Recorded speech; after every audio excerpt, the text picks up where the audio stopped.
நம்ம வந்து நிறைய செயல்கள், நல்ல செயல்கள்லாம் நம்ம வாழ்க்கையில நம்ம செய்யணும்னு நினைப்போம். ஆனா, அத நம்மளால தொடர்ந்து கடைபிடிக்க முடியாது. அப்படி அந்த மாரி போம்போது நமக்கு வந்து தன்னம்பிக்கை வந்து குறைஞ்சு போகும். இப்போ இதெல்லாம் எப்படி நம்ம சரி செய்றது அப்படின்னா, நாம வந்து அட்டவணை போட்டுக்கணும். அதாவது வீட்ல நம்ம ஒரு சார்ட்ல வந்து ஒரு ஒரு அட்டவணை போட்டுக்கணும். உதாரணத்துக்கு நமக்கு தினசரி வாழ்க்கையில எதெல்லாம் நம்ம செய்யணும்னு நினைக்கிறோம், எ எந்த செயல்களெல்லாம் நம்மளால தொடர்ந்து கடைபிடிக்க முடியவில்லை. அந்த மாதிரி செயல்களை அட்டவணை போட்டுக்கணும். உதாரணத்துக்கு உடற்பயிற்சி செய்யணும், தினந்தோறும் உடற்பயிற்சி செய்யணும் அப்படின்னு சொல்லிட்டு நமக்கு ஒரு முடிவு எடுத்து அதை நம்ம அட்டவணை போட்டுக்கணும். தேதி வாரியாக ஒரு அட்டவணை போட்டுக்கணும்.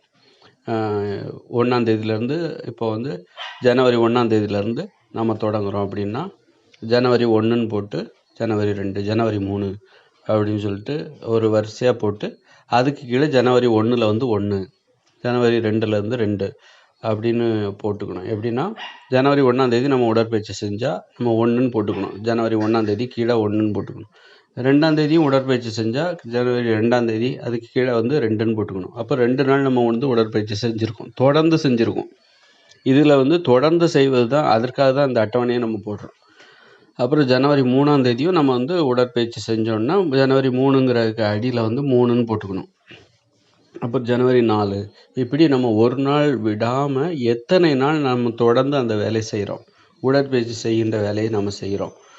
தொடர்ந்து வந்து 30 நாள், 40 ஜனவரி, பிப்ரவரி, ஜனவரி மாதத்தில் ஒரு நாள் கூட நம்ம தவறாமல் உடற்பயிற்சி செஞ்சுட்டு வரோம் அப்படிங்கிறதுக்கு நம்ம ஒரு அட்டவணை போட்டு வச்சுருக்கோம்ல, அதுதான் வந்து நமக்கு வந்து சாட்சி அப்படின்னு போட்டு. அப்புறம் பிப்ரவரி மாதம் இப்படி வந்து நம்ம 100 நாட்கள் இதை வந்து கீழே போடணும். நம்ம வந்து நமக்கு அது வந்து ஊக்கமாக இருக்கும். நம்ம 10 நாள் செஞ்சுருக்கோம், 15 நாள் செஞ்சுருக்கோம், ஒரு நாள் விட்டால் கூட இப்போ அப்போ நம்ம அந்த 15 நாள் செஞ்சது வந்து அத்தோட முடிஞ்சிடும். அது ஒரு சாதனை, அவ்வளோதான். அந்த சாதனை வந்து 15 நாளோட முடிஞ்சு போச்சு.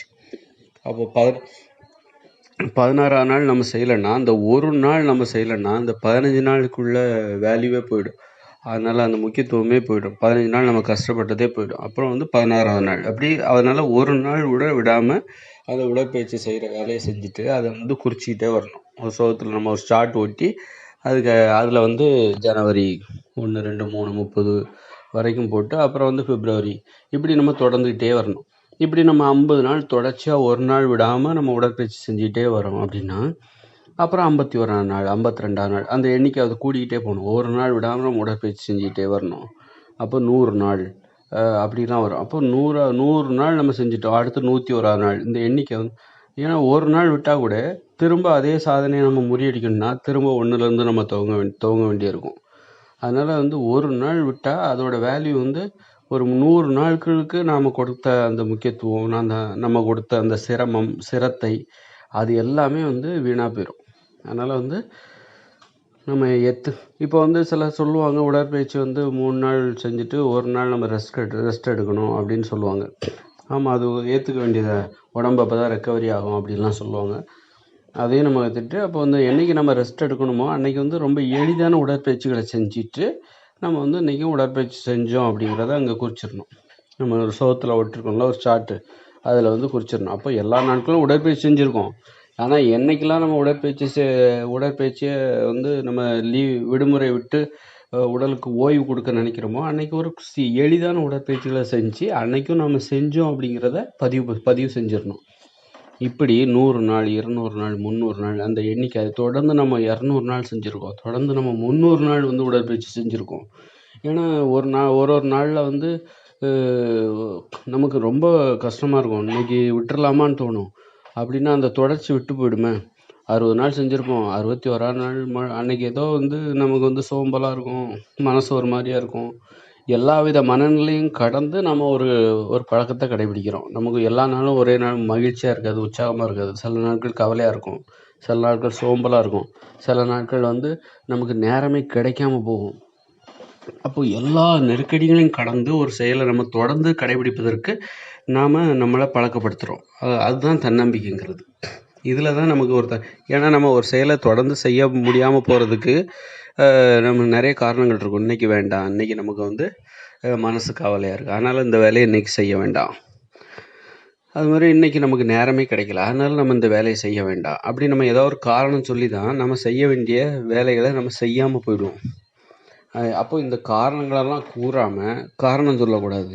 நம்ம செய்யாமல் நமது இயலாமைக்கு காரணம் கூறாமல் அது எப்படி இதை சாத்தியமாக்குறது, அந்த செயலை வந்து பல்வேறு நெருக்கடிகளையும் கடந்து அது அன்றைக்கான கடமையை நம்ம எப்படி செஞ்சு முடிக்கிறது, தொடர்ச்சியாக அந்த கடமையை நம்ம வந்து உடற்பயிற்சி செய்கிற கடமையை வந்து தொடர்ச்சியாக ஒரு நாள் விடாமல் எத்தனை நாட்கள் நம்ம செஞ்சோம், 100 நாட்கள், 200 நாட்கள், ஒரு வருடம், அப்படி அந்த மாதிரி நம்ம அதை கடைபிடிக்கணும். அந்த மாதிரி உடற்பயிற்சி மட்டும் கிடையாது, எதெல்லாம் நம்ம செய்யணும்னு நினைக்கிறோமோ செய்ய முடியாமல் போகுதோ அதை எல்லாத்தையும் நம்ம இந்த மாதிரி அட்டவணை போட்டு ஒரு சார்ட் ஒட்டி உடற்பயிற்சி அது மாதிரி காலையில் 5 மணிக்கு எழுந்திருப்பது அதையும் எழுதி வச்சுக்கலாம். ஒரு நாள், 2 நாள், 3வது நாள் அதே மாதிரி 5 மணிக்கு எந்திரிக்கணும், 4வது நாள், இப்படி ஒரு நாள் விடாமல் எந்திரிச்சிட்டு இது மாதிரி நம்ம தொடர்ந்து 100 நாள் நான் வந்து காலையில் 5 மணிக்கு எந்திரிச்சிருக்கேன், எந்திரிச்சு என்னுடைய வேலைகளை செஞ்சுருக்கேன்.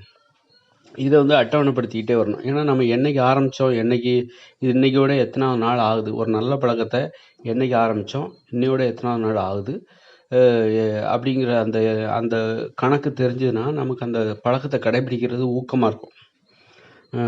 சிலர் இந்த மாதிரி கணக்கெலாம் இல்லாமலே இயல்பாகவே அவங்க வந்து 5 மணிக்கு எந்திரிப்பாங்க. அதை பற்றி நமக்கு கவலை இல்லை. நமக்கு நம்மளை நாம் இயக்குவதற்கு, ஒழுங்காக விழிப்புணர்வோடு வைப்பதற்கு எந்த வழி உதவியாக இருக்கிறதோ அந்த வழியைத்தான் நம்ம தேர்ந்தெடுக்கணும். மற்றவர்களோடு ஒப்பிட்டு நாம் வந்து ஒரு இந்த மாதிரியான வழிமுறைகளை கடைபிடிக்காமல் விட்டு விடக்கூடாது. அதனால் காலையில் எந்திரிக்கணுமா, அதையும் அட்டவணை போட்டுடணும். பிப்ரவரி 2லேருந்து நான் காலையில் எந்திரிக்க போகிறேன் அப்படின்னு சொல்லிட்டு பிப்ரவரி 2ஆம் தேதின்னு போட்டு அது கீழே 1, பிப்ரவரி 3ஆம் தேதி அது கீழே 2, பிப்ரவரி 4ஆம் தேதி அது கீழே 3, அதாவது பிப்ரவரி 4ஆம் தேதி 3ஆவது நாள், இதோட 3ஆவது நாள் நான் காலையில் 5 மணிக்கு எந்திரிச்சிருக்கேன். இந்த மாதிரி அட்டவணை போட்டு அது ஒரு வருஷம் போகலாம். இது ஒரு மிகப்பெரிய சாதனையாக இருக்கணும். இது வரைக்கும் நான் ஒரு வருஷம், கிட்டத்தட்ட 2 வருஷம் நான் 5 மணிக்கு எந்திரிச்சிருக்கேன் அப்படி நம்ம சொல்லலாம், பெருமையாக சொல்லலாம். நம்ம மேலே உள்ள தன்னம்பிக்கை அதிகரிக்கும். இது மாதிரி வேற என்ன சொல்லலாம், நடைப்பயிற்சி, தனிமையில் நடக்கிறது.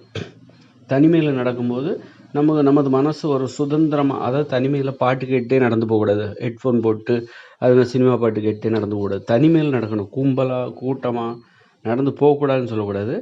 அது ஒரு தான், நண்பர்களோட பேசிட்டு போகிறது ஒரு நல்ல விஷயந்தான். ஆனால் தனிமையில் நம்ம தினமும் ஒரு அரை மணி நேரமாக நம்ம நேரத்தை செலவிடணும். தனிமையில் உட்காந்துருக்கணும், அல்லது தனிமையில் நடந்து போகிறது, அல்லது தனிமையில் வந்து எங்கேயோ வீட்டை விட்டு கொஞ்சம் வெகு தொலைவில் போகிறது, வெகு தொலைவில் போயிட்டு வர்றது தனிமையில். அப்போ வந்து நம்ம மனசை சுதந்திரமாக செயல்படும். ஏன்னா நம்ம வந்து எப்போதுமே வந்து நம்ம வீடாக இருக்கட்டும் அல்லது வந்து வெளியே இருக்கட்டும், நண்பர்கள் பக்கத்தில் அருகாமையில் யாரோ இருப்பாங்க, பொதுவான இடங்கள். இப்போ மனசு வந்து ஒரு சுதந்திரமாக செயல்படாது, மனசு சுதந்திரமாக சிந்திக்காது, சில முடிவுகளை எடுக்காது. அது அப்படி ஒரு முடிவு எடுத்தால் அது சுதந்திரமாக எடுக்கப்பட்ட முடிவாக இருக்காது, மற்றவர்களை அனுசரித்து எடுக்கப்பட்ட முடிவாக இருக்கும். அப்போ சுதந்திரமான முடிவுகள், நமது மன உணர்வுகளை, நமது மனம் என்ன யோசிக்குது, ஒரு தெளிவாக இயங்கணும் மனசு அப்படின்னா நம்ம வந்து தனிமையில் வந்து ஒரு அரை மணி நேரம் நம்ம செலவழிக்கணும் டெய்லி. அது ஒரு நடந்து போகிறதா இருக்கட்டும். அப்போ இதையே நம்ம வழக்கப்படுத்தணும். ஒரு நாள் விடாமல், இன்றைக்கி வேண்டாம் நாளைக்கு பார்த்துக்கலாம் அப்படி எதுவும் தள்ளி போடக்கூடாது. ஒரு நல்ல பழக்கத்தை நம்ம வந்து தினசரி கடைபிடிக்கணும்னா அது கடைபிடிக்க முடியாமல் போகும்போது இது மாதிரி அட்டவணை போட்டுக்கணும். அட்டவணை போட்டு நம்ம வந்து அதை கடைபிடித்தோம்னா கண்டிப்பாக இதுதான் வந்து சரியான முறை. இதுக்கு வேறு மாற்று எதுவுமே கிடையாது. இதுதான் வந்து இயற்கையான முறைன்னு கூட, இப்போதைக்கு இது வந்து ரொம்ப இயற்கையான முறைன்னு சொல்லலாம். இந்த முறையை பின்பற்றி நீங்கள் எதெல்லாம் செய்யணும்னு நினைக்கிறீங்களோ இது எல்லாத்தையும் அட்டவணைப்படுத்தி தினசரி தொடர்ந்து கடைபிடிக்கணும். அது ஒரு சாதனையாக இருக்க வேண்டும். எத்தனை நாட்கள் நாம் இதை கடைபிடித்தோம் என்பது ஒரு சாதனையாக. இப்படி செய்யும்போது நாம் கடைபிடிக்க வேண்டிய நல்ல பழக்கங்கள் அத்தனையும் நம்ம வந்து கடைபிடிக்க முடியும். நமக்கே ஒரு ஊக்கமாக இருக்கும், நமக்கு ஒரு எண்ணிக்கை அதிகமாகும், ஒரு நாள் அதிகமாகுது. நம்ம 10 நாள் இதை கடைபிடிச்சிருக்கோம், 100 நாள் கடைபிடிச்சிருக்கோம், ஒரு வருடம் நாம் வந்து இப்போ டீ குடிக்கக்கூடாது அப்படின்னு, சிகரெட் பிடிக்கக்கூடாது அப்படின்னா அதை கூட அட்டவணைப்படுத்தலாம். இன்னைக்கு குடிக்கல, நாளைக்கு குடிக்கல, 2வது நாள், 10 நாள், இதோட ஒரு 10 நாள் நான் சிகரெட் பிடிக்கலை, இதோட 100 நாள் நான் சிகரெட் பிடிக்கலை அப்படின்னு ஏதாவது அட்டவணை போட்டுக்கலாம். இந்த மாதிரி எந்த நல்ல பழக்கத்தையும் கடைபிடிக்கணும்னா அட்டவணை போட்டுக்கணும். அட்டவணை போட்டு அதை நம்ம கடைபிடிச்சோம்னாக்கா அதுதான் நமக்கு வந்து ஒரு நல்ல பழக்கத்தை நமது வாழ்க்கையோடு இணைத்து கொள்வதற்கு மிகவும் உதவியாக இருக்கும். அதனால் இதை புரிஞ்சுக்கோங்க.